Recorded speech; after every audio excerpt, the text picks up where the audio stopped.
Bonjour à toutes et à tous et bienvenue à ce nouveau Good Morning Market. Nous sommes le lundi 25 janvier 2021 et aujourd'hui nous allons faire un Good Morning Market classique et séparément je publierai la revue hebdomadaire. On fera de cette manière à partir d'aujourd'hui. Nous allons donc débuter comme d'habitude avec l'analyse, avec l'actualité donc du jour et nous allons enchaîner sur les différents compartiments. Concernant l'actualité, on commence par l'Asie-Pacifique avec des actions qui se sont échangées à la hausse. Au cours de cette première séance de la semaine, le Nikkei a gagné près de 0,7%. En Australie, le S&P ASX 200 a progressé de 0,4%. Le Kospi coréen a bondi de 2,3%. Les indices chinois ont également évolué en territoire positif. On notera que selon un rapport de Reuters, Joe Biden devrait annoncer une interdiction d'entrée aux citoyens non américains voyageant depuis l'Afrique du Sud, le Brésil et en provenance de la plupart des pays européens. Et cela, bien entendu, est dû à ces différents variants qui sont en train d'inquiéter peu à peu. À noter que plusieurs membres de l'administration Biden ont exhorté les républicains à adopter le plan de relance de 1900 milliards de dollars. Chez nous en France, le président Macron pourrait annoncer un troisième confinement cette semaine. Avant cela, il devrait donc se tenir un conseil de défense prévu pour mercredi. Selon les médias, le Premier ministre italien Conte pourrait démissionner et former un nouveau gouvernement par la suite. Concernant le marché pétrolier, l'Irak pourrait réduire sa production de pétrole en janvier et février afin de compenser le non-respect antérieur de l'accord OPEP+. Et d'ailleurs, on notera une belle progression du pétrole. Le pétrole qui retrouve des couleurs, effectivement, ce repli, il me semble, était une belle opportunité d'entrer à l'achat et on pourrait même deviner ici une figure en épaule tête-épaule inversée sur le Brent. Avant d'envisager des perspectives haussières, il faudra s'affranchir des nuages en données H1, mais nous allons détailler tout cela car il y a également une oblique baissière qu'il faudra franchir. Et on parlera bien entendu lors du point hebdomadaire du projet Keystone XL.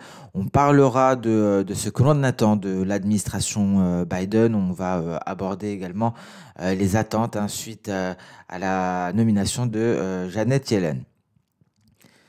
En Chine, la Chine a autorisé ses gardes-côtes à tirer sur les navires étrangers en mer de Chine méridionale et en mer de Chine orientale. Et il semblerait qu'un porte-avions américain serait entré dans la mer de Chine méridionale.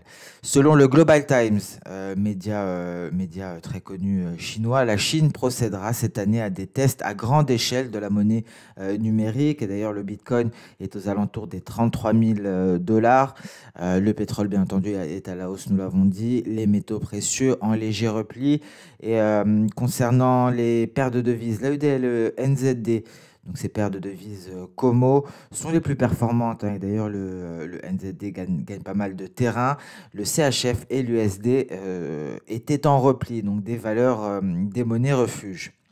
Alors cette semaine, elle sera cruciale concernant les résultats, concernant d'ailleurs certaines valeurs technologiques. On prendra connaissance des résultats de Microsoft dès demain, Tesla et Apple. Ce sera pour mercredi. Que nous réserve le calendrier économique du jour? Aujourd'hui, il n'y a pas de chiffres qui pourraient influer grandement les marchés, mais il y aura un discours de Joe Biden à 21h45.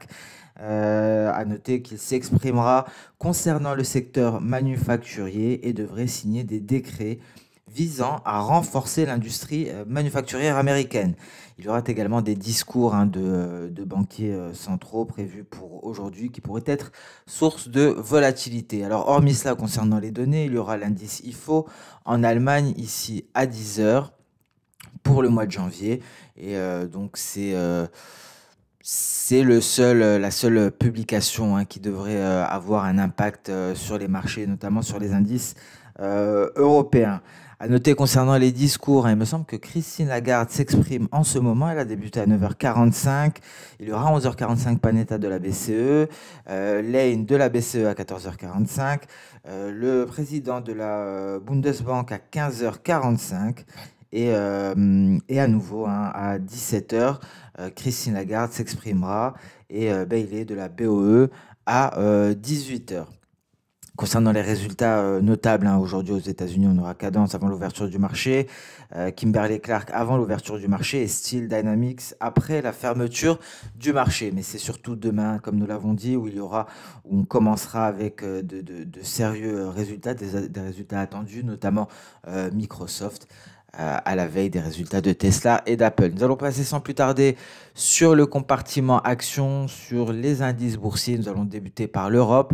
L'Europe qui a débuté avec une légère baisse et se reprend actuellement. Nous sommes aux alentours des 13 880, mais toujours en dessous des 13 900. Nous avons tenté un test de Tenkan dans une tentative d'intégration du nuage. On est en train de se redresser pour se rehisser au-dessus des 13 900 points. Alors ici, il y a un élément qui devrait être source d'accélération haussière, c'est le franchissement de cette oblique baissière. Un franchissement de cette oblique baissière en pointillé, en bleu ici, nous permettrait d'aller chercher les récents sommets, plus particulièrement donc le sommet de la seconde épaule de cette figure en ETE qui n'a pas été validé car il n'y a pas eu franchissement de la ligne de coup. Le DAX a retrouvé des couleurs, a rebondi pour invalider le franchissement de la ligne de coup, invalidant de ce fait cette figure en ETE. Et donc, bien entendu, un franchissement de l'oblique baissière qui relie le sommet de la tête avec le sommet de l'épaule droite renforcerait considérablement les perspectives haussières et permettrait d'aller chercher les 14 200 points. Mais avant cela, il y aura le sommet donc, de la seconde épaule, 14 020 points, le sommet de la tête aux alentours des 14 100 points. Donc voilà pour le DAX, des perspectives haussières qui sont maintenues tant que l'on est au-dessus de nuages, du nuage, mais qui seront fortement renforcées en cas de franchissement de cette oblique baissière. Qu'en est-il du CAC 40? Un CAC 40 qui est revenu en direction de la ligne de coup, de sa figure en ETE. On se souvient, vendredi matin, la publication, le mauvais chiffre du PMI flash des services en France, mais on s'y attendait tout de même à précipiter le CAC 40 en repli pour un franchissement de la ligne de coup, mais on l'a invalidé. Il n'est pas totalement invalidé, tout de même, à noter qu'on reste en dessous de la ligne de coup. Donc, prudence sur le CAC 40, ça contraste, ça commence à contraster avec le DAX. Le DAX qui s'en sort beaucoup mieux ici, en tout cas en données H4. Tout d'abord, de par son éloignement à la ligne de coup, mais également son positionnement au-dessus du nuage qui fait office de support. Le DAX qui devrait très bientôt aller se hisser à nouveau au-dessus des 13 900 points. Quand le CAC 40, lui, peine à se hisser au-dessus de cette petite oblique haussière qui représente la ligne de coup de cette figure en ETE. Donc deux indices européens qui contrastent légèrement, le DAX allemand et le CAC 40. On passe sur le Nasdaq qui est sur des records historiques. Le Nasdaq qui devrait poursuivre cette semaine, à moins que les valeurs technologiques ne déçoivent. En tout cas, pour l'heure, rien ne semble pouvoir le freiner. Il s'est considérablement éloigné de ce nuage. On notera une faiblesse ici, mais il est tout de même à une distance considérable de son nuage et ça pourrait être une semaine dominée par un enchaînement de records historiques pour le Nasdaq. Mais je le répète, si et seulement si les résultats des valeurs technologiques venaient à ne pas décevoir. Il ne faut pas décevoir. En tout cas, Netflix a largement surpris de par ses nouveaux abonnés. On attendra demain donc Microsoft avec donc impatience. Qu'en est-il du Dow Jones? Le Dow Jones, lui, qui vient s'attaquer à sa Kijun, qui tente de la franchir. Imprudence ici avec ce twist de nuage, il y en a deux. Mais en tout cas, pour l'heure, tant que l'on se maintient au-dessus de cette ligne, de cette oblique, au-dessus du nuage d'une manière générale, les perspectives restent haussières. Mais elles le sont beaucoup moins que pour le S&P 500, par exemple. Un S&P 500 qui est beaucoup mieux orienté, un S&P 500 qui pourrait aller chercher les 3895 et les résultats d'entreprise pourraient également le pousser en direction de prochains sommets. Il serait favorisé également par une hausse des valeurs technologiques. Mais nous avons également Nous avons également ici un Russell 2000 qui a réussi à repartir à la conquête de nouveaux sommets avec une très belle progression. Il a réussi donc à nouveau à s'affranchir ici des 2160 points. Attention, un net repli actuellement, un pullback en direction de cette oblique haussière qui était une précédente borne haute ici.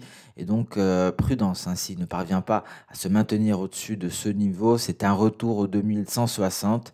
Mais on notera tout de même un label progression et des perspectives qui restent haussières. Et un tel repli nous permettra simplement d'avoir des objectifs avec des projections d'Osoda, hein. On voit ici en données H4, c'est tout simplement un éventuel pullback envers un support. Il y a eu une inversion de polarité, c'était une résistance avec plusieurs tests à la clé. C'est devenu un support, donc éventuel pullback pour certainement repartir à la hausse. Le Bitcoin à présent, le Bitcoin qui, depuis la sortie ici, hein, de ce petit biseau, est allé chercher les 29 150 dollars avant de se redresser. Alors ici, pour envisager un retour vers les précédents records historiques, en tout cas, afin d'envisager un retour à la hausse, il faudra s'affranchir de cette borne supérieure du canal baissier. Alors une légère correction dans l'enceinte d'une tendance haussière, ce qui permet d'assainir, hein, la tendance et le top départ pourrait être très rapide, hein, pour le Bitcoin. Donc un retour aux alentours des 35 000 dollars. Si on parvient à s'y installer, on devrait repartir à la conquête, hein, des précédents sommets aux alentours des 40 000 dollars pour le Bitcoin. Et dans ce cas-là, si on partait, si on s'affranchissait, si on marquait de nouveaux records historiques, ce serait direction les 60 000 dollars pour le Bitcoin. On passe à présent sur les matières premières avec des métaux précieux en léger repli. On avait eu de belles hausses la semaine dernière. Repli pour le gold à nouveau aux alentours des 1850 dollars l'once, à l'intérieur de son nuage en données journalières, sous sa moyenne mobile simple à 50 périodes. D'un point de vue intraday, nous avons invalidé le franchissement des 38,2%. Donc pour revenir ici sur les 1850, attention, on pourrait approfondir la baisse en direction des 1839 dollars, soit le retracement à 23,6%. Donc on n'est pas parvenu ici à se maintenir au-dessus de ce niveau et à la clé, hein, c'était un retour vers les 1900 dollars l'once. Mais incapacité pour le moment. Le silver s'est replié après 4 séances de hausse, hein, dont 3 belles séances, et on se souvient donc de cette mèche inférieure. On marque une pause pour le moment. Attention à tout repli qui pourrait nous renvoyer vers le support à 25.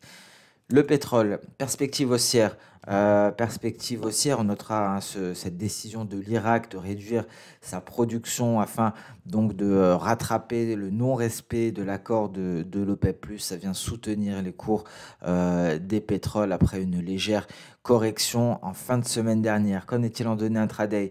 Voilà, donc c'est justement cette oblique baissière qui sera, le franchissement de cette oblique baissière sera garante d'une poursuite de la hausse pour aller chercher les 50-40, dernier rempart avant les précédents sommets aux alentours des 53,80 et peut-être réussir à aller chercher les 54,20. Alors ici, en données journalières, ça nous permettrait d'aller nous rapprocher à nouveau de cette résistance. Donc pour cela, il faut s'affranchir de l'oblique baissière que l'on peut déceler en données intraday, plus largement franchir le nuage, ce qui nous permettrait de nous hisser au 54,20 et donc de finaliser cette vague haussière ici qui nous donne une projection E. Je vais afficher le rayon et ce sera donc notre objectif avec donc en intermédiaire bien entendu les précédents sommets que l'on retrouvera ici et ici. Donc ça, ce seront les objectifs intermédiaires en cas de franchissement de cette zone et en cas de cassure de l'oblique baissière. Même topo ici pour le Brent avec une probable figure en ETE inversée. Ici, on pourra aller chercher les 56,18 à noter que ce sera le dernier rempart avant les 56,50. Mais pour cela, il y a également ici pour le Brent, bien entendu, une oblique à aller franchir, une oblique donc qui servira de premier rempart avant le nuage. Alors le gaz naturel qui revient en direction de cette pseudo ligne de coup, Donc des perspectives d'un point de vue fondamental qui sont toujours baissières. Nous les avons détaillées lors du point sur les matières premières qui a été publié mercredi.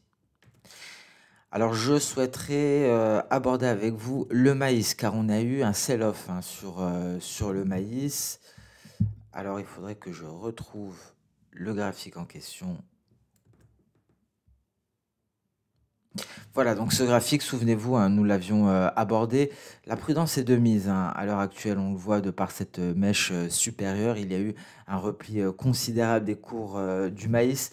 Alors très difficile de l'expliquer concrètement. Il faut dire que concernant les exportations agricoles des États-Unis, ça ne pourrait pas l'expliquer. Mais en revanche, les prévisions pour l'Amérique du Sud seront revues à la hausse.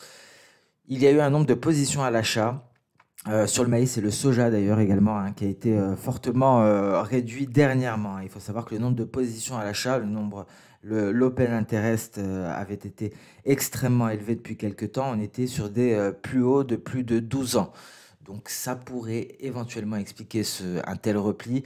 Il faudrait, afin de garder les perspectives haussières, sinon on pourra assister à une correction de court terme. Une correction au court terme qui, au passage, pourrait fournir un point d'entrée. J'ai cru voir en commentaire, effectivement, que certains cherchaient un point d'entrée sur le maïs. Et en cas de clôture mensuelle sous les 500, il pourrait se déclencher un scénario baissier de court terme. Et dans ce cas-là, on pourrait voir quelque chose comme cela ici, cette bougie rouge, cette bougie baissière dans l'enceinte du rallye. On pourrait assister à exactement la même chose en direction des 23,6%. Ce serait un excellent point d'entrée, peut-être même la formation d'une étoile filante qui pourrait présager une baisse. En tout cas, si on clôture en dessous des 500 en mensuel, on peut s'attendre à une correction de court terme qui permettrait un positionnement à l'achat pour profiter de la poursuite du rallye vers des sommets. Donc voilà, concernant le maïs, on sera très attentif à cette clôture mensuelle pour le mois de janvier, une clôture mensuelle qui nous donnera des indications très précieuses quant à la poursuite imminente ou non du rallye haussier sur le maïs quand les fondamentaux plaident en faveur d'une poursuite de la hausse. Et je pense que l'on abordera justement le maïs mercredi plus dans le détail afin de voir les fondamentaux et voir le positionnement sur cette matière première agricole qui a encore une fois des perspectives haussières. On le sait de par notamment la Chine qui augmente ses achats de maïs, mais tout cela, nous allons l'aborder dès mercredi. On passe à présent sur le marché d'échange. On va débuter par le biais vert qui est sur support à l'heure actuelle. Attention, en cas de cassure de support et de sortie par le bas du nuage, on pourrait donc assister à une poursuite de la baisse, une baisse qui s'est tout de même amorcée après une belle hausse ici sur le biais vert. On se replie très exactement depuis le 18 janvier. C'est un repli qui pourrait se poursuivre pour aller retrouver les 89 581, 89 600. Et ici, en cas de poursuite du repli, l'euro-dollar pourrait enfin réussir à s'affranchir de cette kit jaune. Une kit jaune qui est en données, je le rappelle, journalière, comme ce nuage. Pour le moment, l'euro-dollar est en train donc de temporiser, si je puis dire, aux alentours des 1,2167, en dessous de cette résistance, un franchissement de cette zone ici. Une zone qui est composée de la kit jaune journalière aux alentours des 1,22 jusqu'au 1,2230 environ, permettrait une réelle reprise haussière pour aller chercher des précédents sommets. Alors pour l'heure, pas de réel signal, même si nous avons clairement rebondi sur ce nuage Ichimoku en données journalières qui a servi de support ici pour propulser l'euro-dollar à la hausse. Alors on prend connaissance en ce moment de l'IFO ressorti inférieur aux attentes.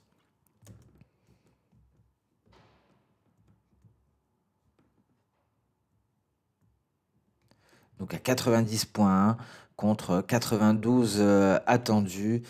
Alors très rapidement, peut-être une légère... On revient sur le DAX, je me permets très rapidement.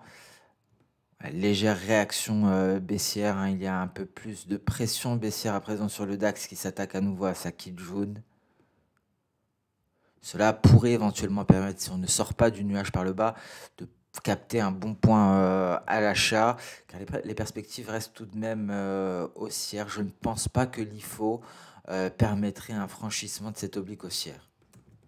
On revient pardon, sur le marché des changes. Nous avons abordé l'euro-dollar. Voici le GBP-USD qui est revenu au-dessus des 1,37 et donc pourrait éventuellement effectuer un pullback sur ce support pour peut-être repartir, mais ce qui renforcerait donc les prévisions haussières, les perspectives haussières, ce serait un franchissement des 1,3740. Le GBP-USD pourrait confirmer sa tendance haussière et aller marquer un nouveau sommet. Les perspectives sont haussières sur le câble et il pourrait donc le confirmer au cours de cette séance malgré le repli actuel en pullback ici en direction de son support. Le GBP-CHF quant à lui a rebondi sur la borne inférieure de son canal haussier. Encore, nous avions eu la semaine dernière un nouvel échec du franchissement de cette zone de résistance. Ça fait un petit moment qu'on attend un signal d'achat. Et peut-être que cette fois-ci, ça sera la bonne. On pourrait repartir à la hausse et enfin réussir à passer au-dessus des 1,2220. Le NZD USD ici pourrait donner un signal d'achat, mais il a donné un signal d'achat, mais il n'est pas validé. Il faut noter que la lagging span n'est pas. Il faudrait que la lagging span sorte du nuage par le haut. Elle ne parvient pas à intégrer ce nuage. Donc on pourrait assister à court terme à un repli, ce qui permettra à la lagging span de repartir à la baisse, un repli en direction de cette borne supérieure, cette SSB. Et là, dans ce cas-là, les perspectives seraient mitigées sur le NZD-USD. Pourquoi? Car on serait extrêmement proche ici d'un twist et un scénario baissier ne serait pas à écarter. Donc, malgré cette sortie du nuage par le haut, malgré cette belle hausse, il faut savoir que le NZD s'est fortement apprécié. Ça n'est pas un signal d'achat et on notera d'ailleurs ce renforcement du NZD qui a entraîné l'AUD-NZD à la baisse. L'AUD s'était également renforcé, mais le NZD est plus fort actuellement et donc on constate une invalidation du signal aussi avec un AUD-NZD qui repart ici en direction de la ligne de coup. Donc ce n'est pas terminé pour les perspectives haussières, on pourrait assister à un simple pullback pour repartir à la hausse. C'est quelque chose que l'on voit très souvent. Donc on reste extrêmement alerte sur la UDNZD que l'on garde sous surveillance. L'USD-CHF également, s'il ne parvient pas à franchir le nuage et avant cela, à franchir de ce niveau-là, les 0,88 700, pourrait ressortir du nuage par le bas et là il serait en pression, il serait soumis à la pression justement de ce nuage pour peut-être nous donner un signal baissier. Donc prudence, pour le moment c'est neutre, on est à l'intérieur du nuage, on va attendre qu'il y ait une réelle clôture au-dessus des 0,88 700 pour envisager donc un signal haussier. Et l'USD4 qui rebondit à l'heure actuelle ici sur ce niveau de support, qui repart ici à l'attaque de son nuage. Il y a cette oblique baissière. Seul un franchissement de cette dernière nous permettrait d'envisager des perspectives à la hausse pour l'USD4. Et donc sur ce Good Morning Market touche à sa fin. Donc en fin de matinée, voire en début d'après-midi, je publierai la revue hebdomadaire. Nous allons donc parler de ce plan de relance de 1900 milliards de dollars. Nous allons parler des chèques destinés aux Américains, des chèques qui pourraient se retrouver sur les marchés. Et donc, cela pourrait renforcer la hausse. Nous allons aborder par la suite différents fondamentaux sur différents marchés. Donc, ce sera en fin de matinée ou en début d'après-midi. Merci à toutes et à tous pour votre attention. Je vous donne rendez-vous à plus tard. Et en attendant, je vous souhaite une excellente séance de trading. Au revoir.